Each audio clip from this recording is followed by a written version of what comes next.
Sekarang Wakil Ketua Umum Partai Garda Republik Indonesia, Deddy Kusnedi. Ya, terima kasih Pak Karni. Pak Karni, melihat judul hari ini, saya langsung teringat ada beberapa tahun lalu ada kasus seorang tokoh. Ya, dia bicara bahwa dia menuduh pemerintah pro terhadap narkoba, pro terhadap bandar-bandar narkoba. Saya melihat kok kenapa dia mengatakan seperti itu gitu kan? Ya memang faktanya di masyarakat kita ya narkoba banyak. Tapi yang saya heran ketika dia mengatakan itu dia ternyata baru menonton ya. Baru menonton acara di mana terjadi penangkapan besar-besaran para bandar narkoba dan terjadi beberapa ton ya. Saya tahunya berapa ton narkoba dan disita. Gitu Pak Kandi. Jadi saya bilang begini, seharusnya ya kalau dia menanggapi itu harusnya lebih baik dong bahwa baiknya begini pemerintah harusnya dengan menangkap bandar-bandar narkoba, mafia-mafia harus seperti ini dan harus diteruskan gitu. Tapi kok kenapa dia hal yang baik dia berpandangan secara negatif. Nah makanya setelah itu gara-gara judul itu saya jadi ingat yang saya ceritakan tadi. Lalu saya kembali ke urusan korupsi Pertamina ini ya, BUMN lah ya. Harusnya ya semakin banyak BUMN ini terbongkar kasus-kasusnya, harusnya semakin positif yang kita melihatnya. Kenapa? Karena yang tadinya tidak dibongkar sekarang terbongkar. Dan saya berharap besok ini ya ada lagi BUMN yang terbongkar. Ya. Ada para tikus-tikus yang tertangkap gitu. Tapi yang saya baca kok kenapa larinya negatif gitu Pak Karni. Semakin banyak yang terbongkar kok semakin banyak yang negatif. Saya masih ingat ketika zaman Pak Jokowi itu ada di BUMN itu jargon ya bersih-bersih. Ya. Di mana waktu itu Pak Erick Thohir juga sempat melaporkan ada beberapa BUMN yang diduga ya ada oknum-oknum di sana yang melakukan korupsi. Dan dalam bersih-bersih itu termasuk BUMN yang ternyata tidak jalan di tempat ya sehingga dibubarkan. Termasuk kita melihat ada reformasi di dalam BUMN yang besar-besaran dan hari ini adalah bagian dari hasil itu Pak Karni. Di mana dari hasil bersih-bersih itu tiap tahun kita melihat ada aja BUMN yang terbongkar kasusnya. Setiap tahun kita melihat itu ada dan ini adalah bagian dari positif, hal yang positif. Kok kenapa saya melihat banyak sekali tudingan miring ya dengan adanya terbongkarnya kasus-kasus ini gitu. Makanya saya bilang ini sesuatu yang bertentangan lah ya dengan apa yang harusnya kita lakukan. Kalau tidak terbongkar kok dianggap bagus gitu.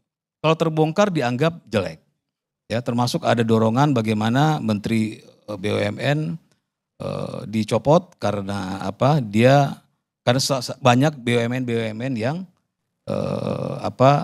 terbongkar lah saat ini ya. Dari tahun ke tahun terbongkar semakin banyak korupsi di beberapa BUMN. Bagus gak? Bagus. Artinya apa? Bersih-bersih yang waktu dilakukan zaman Pak Jokowi waktu itu sudah ada hasilnya. Termasuk kita juga tahu semua ya tahun 2022 itu pendapatan keuntungan dari BUMN itu tertinggi ya dalam sejarah gitu. Dan ini kan hal yang positif. Sudah dalam keadaan Covid ya, sudah ada yang korupsi ketahuan tapi masih untung. Artinya kan setuju bahwa negara ini negara kaya, tapi ada pihak-pihak yang memainkan kesempatan, memanfaatkan kekuasaan. Nah ini harus kita dorong. Makanya kemarin ketika Pak Ahok itu bicara, saya sangat sayangkan. Saya salah satu orang yang mendukung Pak Ahok gitu waktu beliau jadi komisaris utama gitu.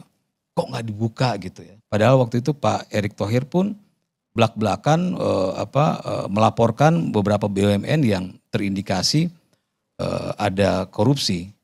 Nah ini kok nggak dibuka gitu waktu itu. Tapi nggak apa-apa. Saya berharap Pak Ahok walaupun sudah dibuka di BUMN, memiliki data itu ya dibuka, dikasih ke aparat hukum agar supaya negara ini menemukan lagi tikus-tikus yang memanfaatkan kekuasaan untuk keuntungan pribadi gitu. Nah, Pak Karni, saya tuh memantau beberapa hari ini ketika Pertamina itu jadi trending topik lah ya, kalau bahasa anak muda sekarang gitu. Itu saya inget Pak Karni, kayak saya bersih-bersih di rumah kan biasa yang bersih-bersih di rumah itu ART kan. Ini suatu waktu saya pengen bersih-bersih Pak di rumah. Bersih-bersih saya itu sampai ke kolong-kolong gitu. Jadi ternyata di belakang lemari anak saya ketemu buku. Ada buku. Di bawah kursi tamu itu saya ketemu remote TV yang hilang ya. Karena saya pengen bersih-bersih gitu. Baru saya ketemu juga ada uang ya di pinggir kasur gitu, ketika saya bersih-bersih ada 5.000 yang saya temukan gitu, 5.000 rupiah cuma memang. Tapi kan dari hal ini kan saya mengatakan, oh kalau ART saya mungkin dia hanya bersih-bersih di lantai dan segala macam. Nah, diibaratkan sebuah perusahaan BUMN, saya ini adalah menteri BUMN yang mau bersih-bersih, ya misalnya. Jadi bersih-bersih sampai ke kolong-kolong, sampai kemana-mana. Aneh aja ketika dia bersih-bersih, ditemukan banyak kejanggalan, ditemukan banyak tikusnya, kok kenapa dianggap jelek?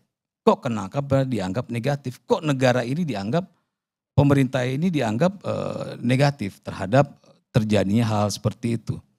Kalau kita mau bicara membersihkan korupsi 100%, Pak Karni, sebelum negara ini ada mungkin masih di zaman belum ada mobil ya, belum ada Amerika, mungkin korupsi sudah ada. Ya. Korupsi itu sampai sekarang itu jangan kita ngelihat hanya pejabatnya aja, ya tukang parkir aja ya. Saya punya teman ada 3 orang tukang parkir Pak, masing-masing punya jam ya, di mana mereka sepakat gitu, kalau nanti dapat dikumpulin, nanti hasilnya dibagi rata. Yang terjadi apa? Masing-masing jadi maling. Ya. Temennya ngeliat dimasukin gitu kan. Dan akhirnya dikumpulin tuh duit baru bagi rata. Padahal mereka sudah maling duluan nih. Jadi urusan korupsi ini sebenarnya kita nggak ngelihat dari dari topnya sampai ke bawah pun ada. Karena ini memang kejahatan, salah satu kejahatan tertua di dunia gitu kan.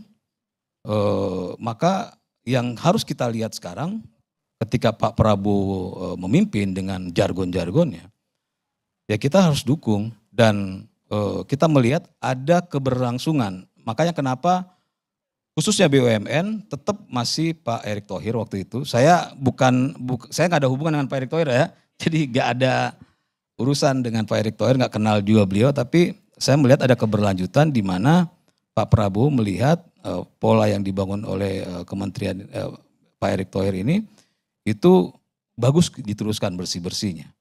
Karena kalau diganti orang lain pun mungkin belum tentu ya akan keberlanjutan ini. Nah makanya ke depan ini dengan Prabowo Gibran yang baru 100 hari lebih ya sudah terlihat baik dari macam-macam lah, dari koruptor yang banyak tertangkap, lalu efisiensi, lalu ya seperti Pak Karni bilang tadi ada makan bergizi gratis dan lain-lain. Itu harus kita dukung gitu karena dengan ada efisiensi, maling-maling Hantam itu kan akhirnya dana-dananya itu bisa dialihkan untuk kepentingan-kepentingan yang lain. Dan tentu kepentingan-kepentingan yang lain itu pun tetap harus kita diperhatikan atau dipantau karena bisa jadi korupsi baru, sarang korupsi baru. Di mana saat ini kalau saya melihat ini sudah bagus, hukum kita sudah dibuat sedetail mungkin. Masalahnya kan sekarang ini adalah tinggal nyalinya. Ya. Nyalinya mau undang-undang kita buat sebagus mungkin, kalau nyalinya eksekusinya nggak ada, eksekutornya nggak punya nyali, nggak akan ada gunanya. Kita saat ini ya harus berbangga lah karena undang-undangnya, aturannya sudah ada dan kayaknya nyalinya sudah mulai terlihat ada Pak Ardi. Itu dulu sementara. Terima kasih. Pemirsa